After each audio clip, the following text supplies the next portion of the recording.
Olá, tudo bem? Meu nome é Bárbara, sou professora de Direito Constitucional. Hoje a gente vai aprender sobre controle de constitucionalidade.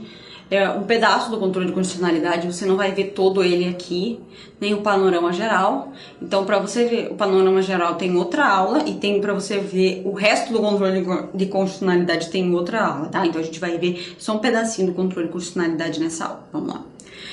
Vamos ver. O controle de constitucionalidade concentrado ele é feito somente pelo órgão máximo do Supremo Tribunal Federal, quando se trata de controle de constitucionalidade em relação à Constituição Federal, tá? Quando a gente fala de controle de constitucionalidade em relação à Constituição Estadual, nós temos o Tribunal de Justiça, tá? Então, quando a gente está falando de controle concentrado de lei em relação à Constituição Federal, nós estamos falando do Supremo Tribunal Federal, tá? Só ele vai fazer esse controle. Nós temos as ações constitucionais, então, para fazer o controle concentrado, nós temos umas ações específicas que certas pessoas, só o legitimado, aqui como falou, que só os legitimados podem ajuizar essas ações, então não é possível qualquer cidadão ir lá e ajuizar uma ação de controle de constitucionalidade concentrado, só os legitimados que estão na Constituição, que a gente vai ver logo depois, tá? Então, temos diversas ações no controle de constitucionalidade concentrado.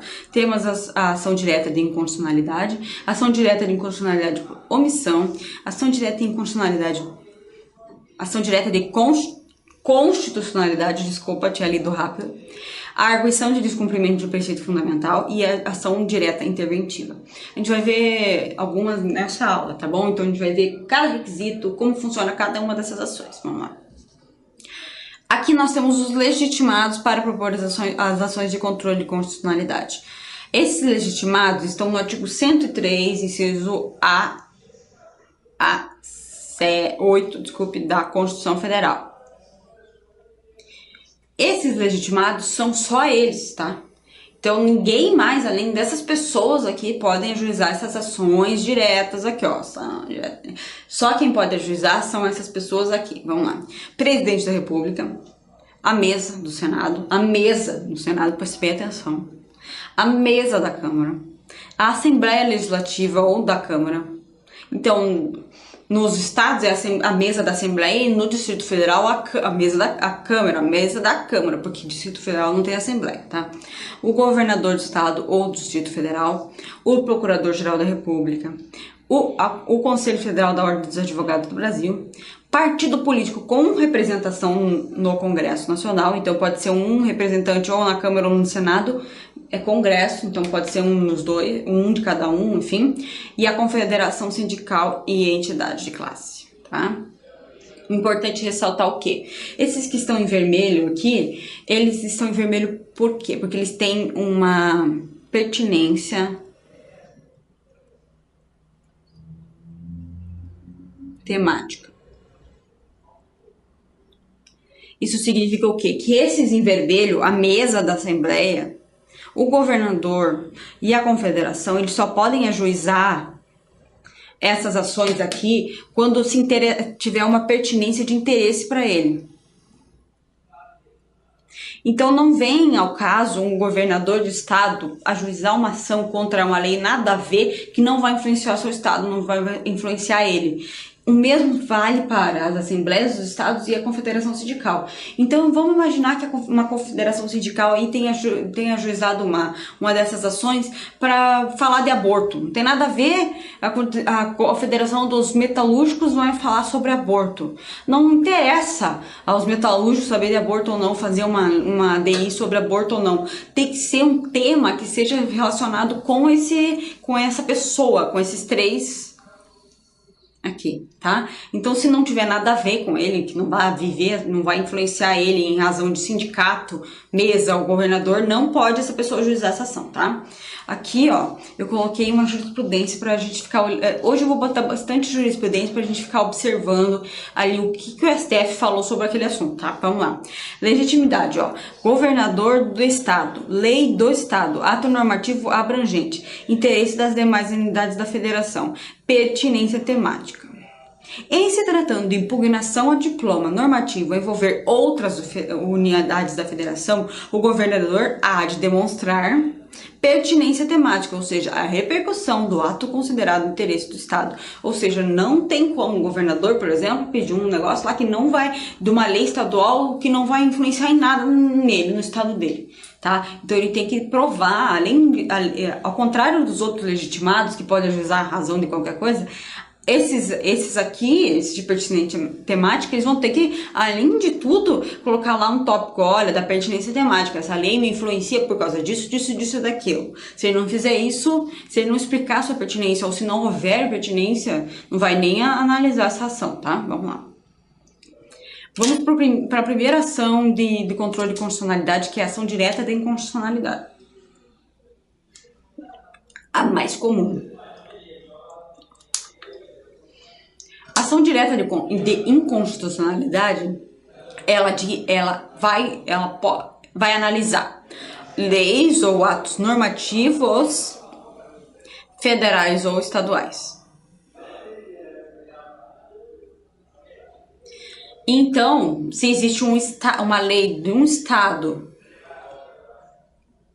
contrária à Constituição, vamos ajuizar uma DI, tá? Não pode vir uma lei municipal ajuizar contra a CF, não pode. Só estadual e federal, tá? Importante ressaltar o quê? Leis e atos normativos. Então, leis e atos administrativos. Uma portaria que é só dentro da administração pública e judicial.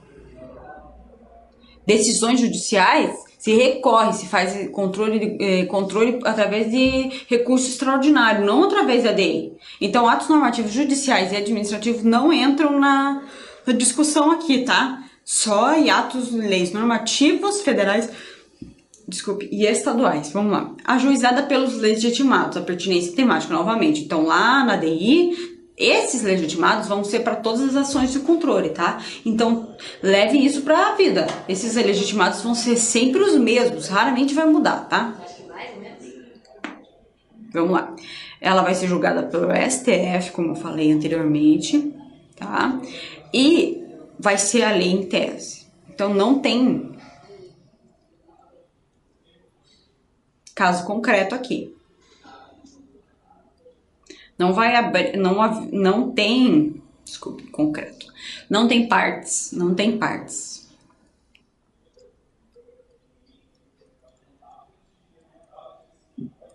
Não tem lide ali, não tem discussão a respeito de um tema. O que tem é o que está escrito na lei, a lei em tese, tá bom? Em tese. Vamos lá.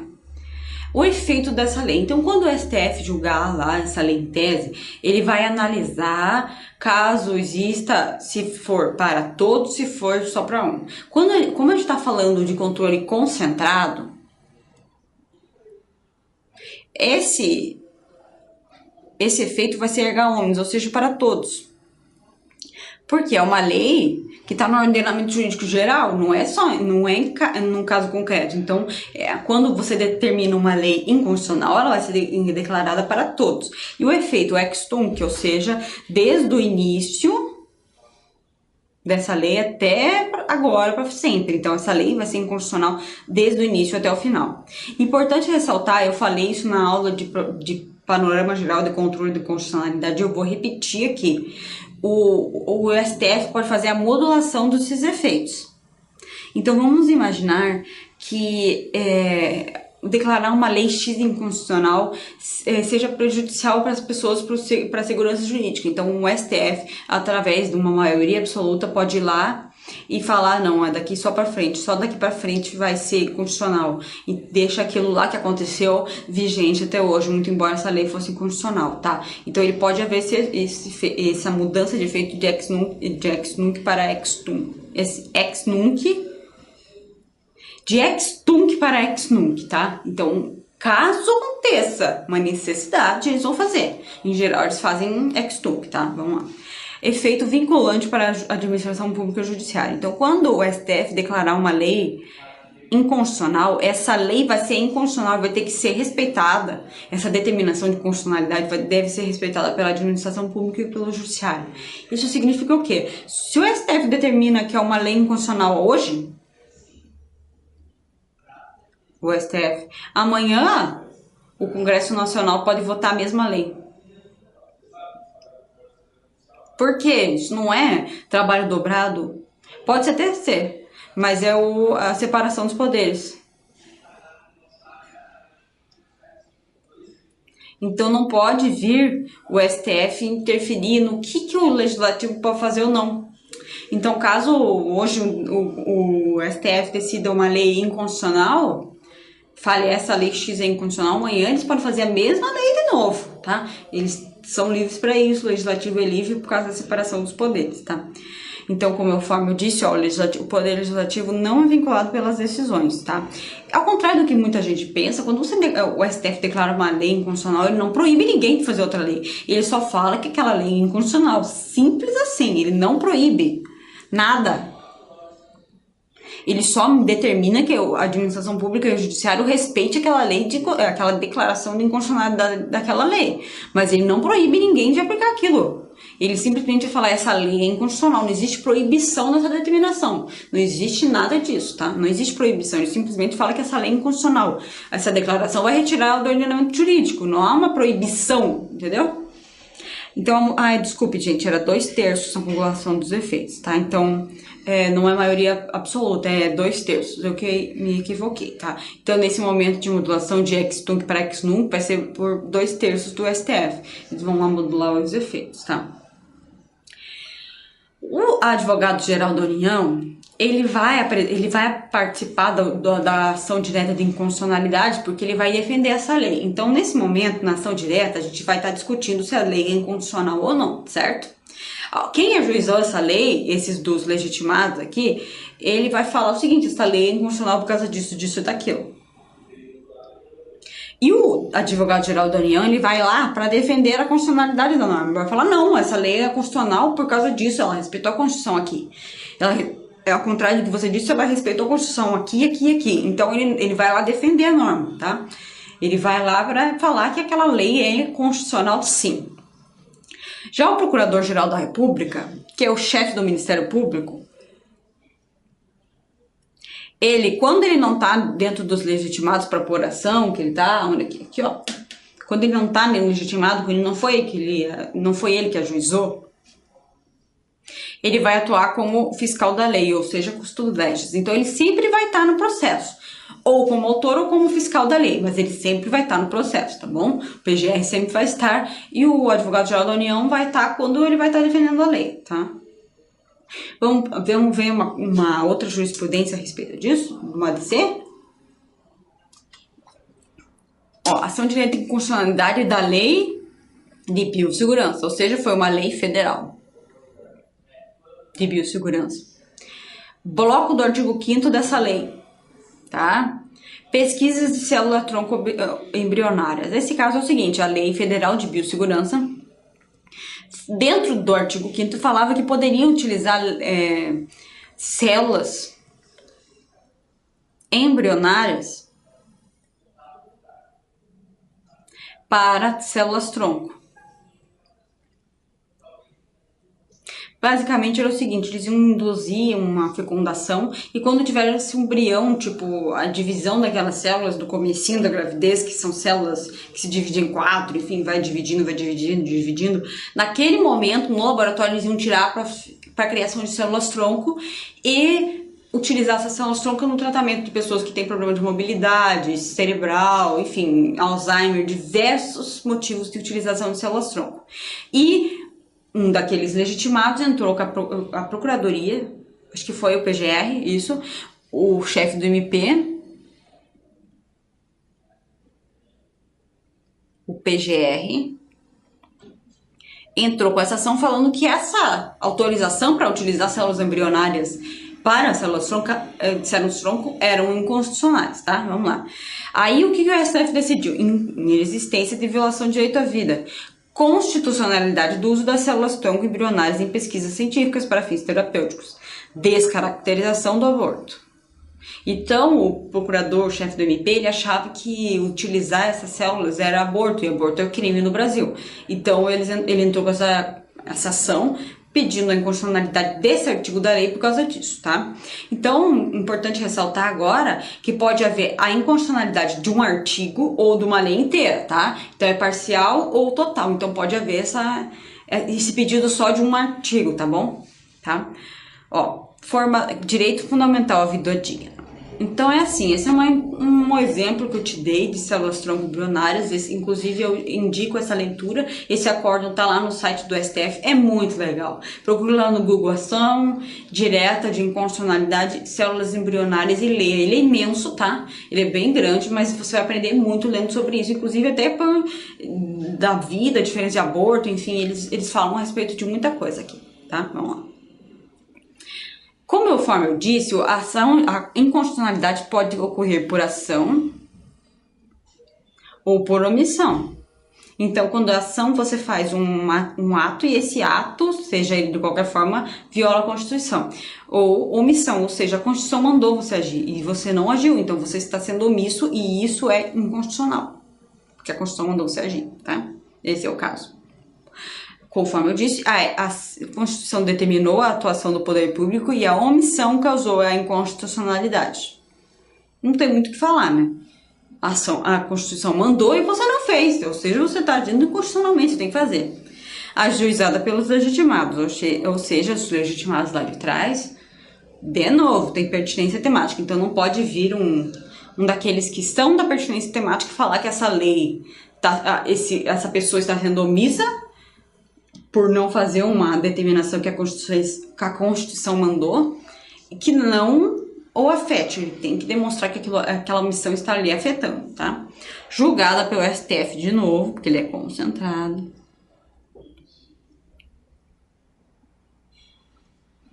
E é uma competência federal, né? Porque só se aplica essa pessoa ali, omisso é do âmbito federal, tá? Ou estadual, no caso, tipo assim, que viola a Constituição Federal, tá? Ciência ao poder administrativo, ou seja, vamos lá, vamos por partes. Essa omissão pode ser de diversas formas. Existe uma grande discussão a respeito disso, porque às vezes pode ser uma omissão do legislador ou da administração. Quando for da administração, o STF vai falar o seguinte: olha, a gente declarou a inconstitucionalidade por omissão, vocês têm 60 dias para fazer isso aqui. A Constituição está mandando, você tem que fazer em 60 dias. Pode. Agora, quando é o legislador, ele não pode fazer isso. Por quê? Porque tem a separação dos poderes. E entende-se dos poderes. Entende-se que o judiciário não pode jamais mandar o legislativo fazer isso ou isso. Então, por diversos anos, o STF fazia essa determinação em 60 dias para o legislativo e o legislativo não fazia essa lei, por achar que havia uma separação de poderes. E o STF jamais poderia mandar, o judiciário jamais pode mandar o legislativo fazer alguma coisa ou não. Então, hoje em dia, o que acontece quando é um ato do legislador e há uma declaração de constitucionalidade por omissão, eles enviam essa declaração, essa decisão de declaração para o legislativo e eles que se virem, mas eles não têm prazo e eles nem precisam mandar, eles simplesmente vão mostrar lá, vão enviar. E daí, se eles quiserem fazer, eles fazem, mas não há uma determinação, muito menos um prazo, tá? Pra isso, não existe isso.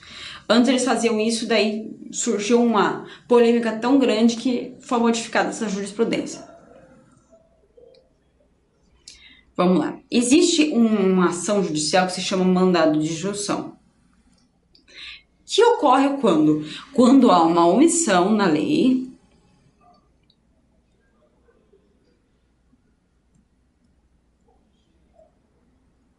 ou na Constituição Federal, tá? E essa omissão está cerceando o direito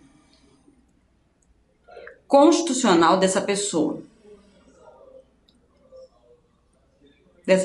Ou seja, direito à greve do funcionário público.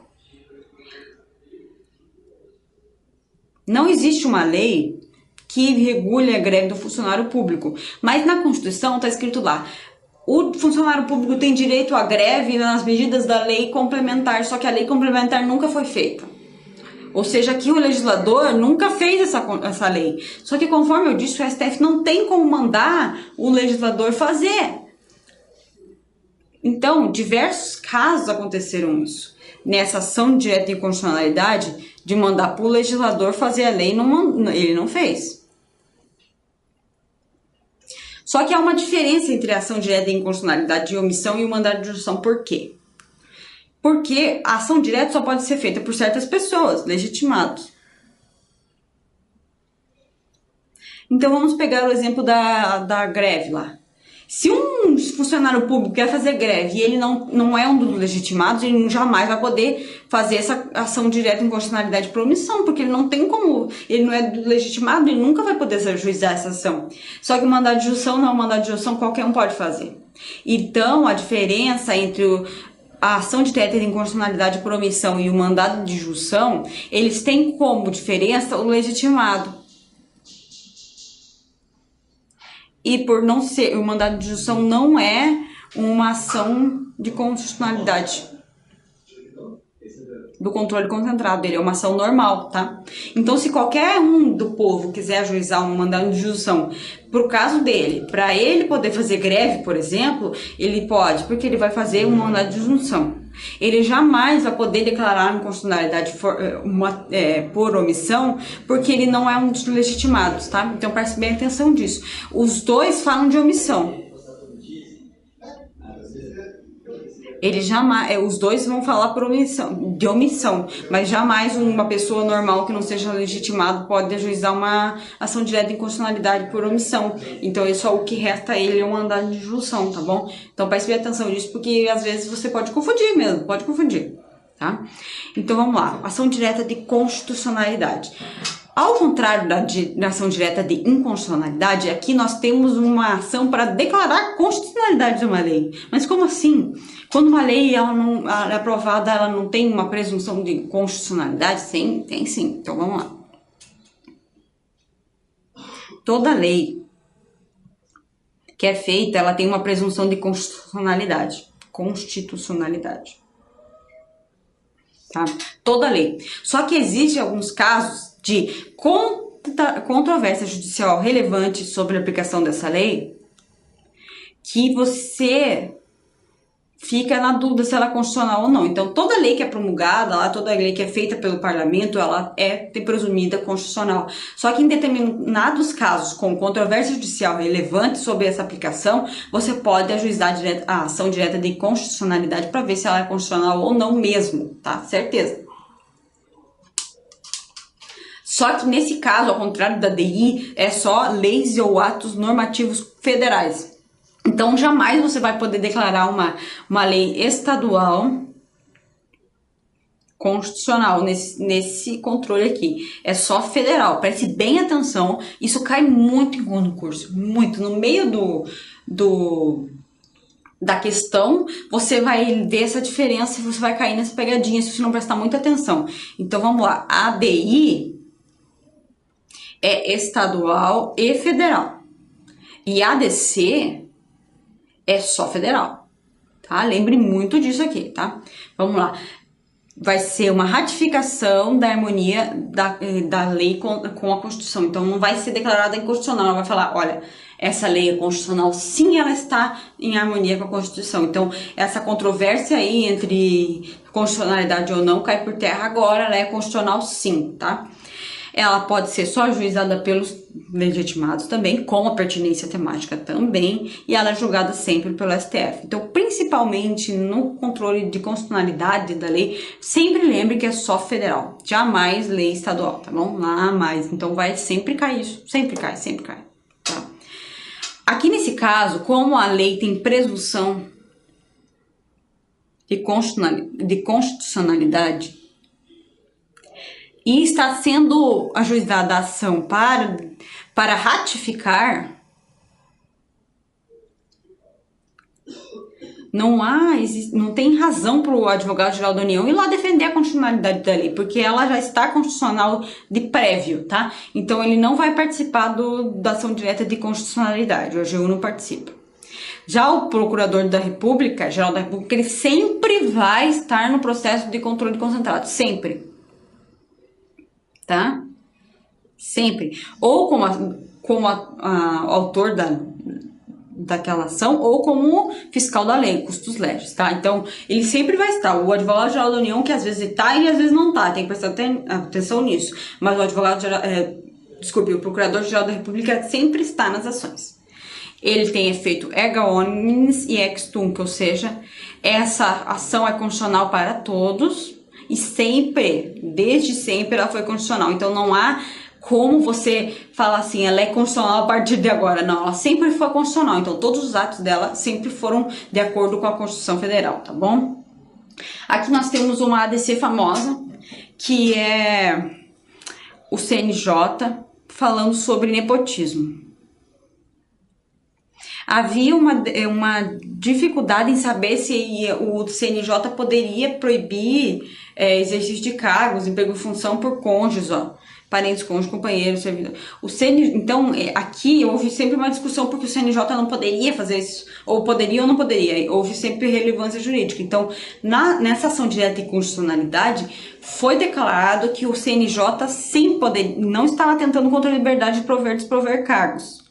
Ele é sim constitucional essa determinação do CNJ. Então, o nepotismo sim era constitucional, tá?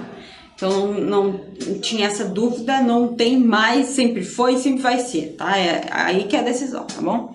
Então, nós vamos encerrar nossa aula hoje só com essas duas ações de ADI, por ação e omissão,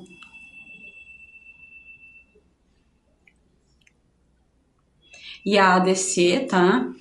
Só essas duas. A próxima aula nós vamos tratar a respeito das outras ações, tá bom? Mas por hoje só ADI e ADC.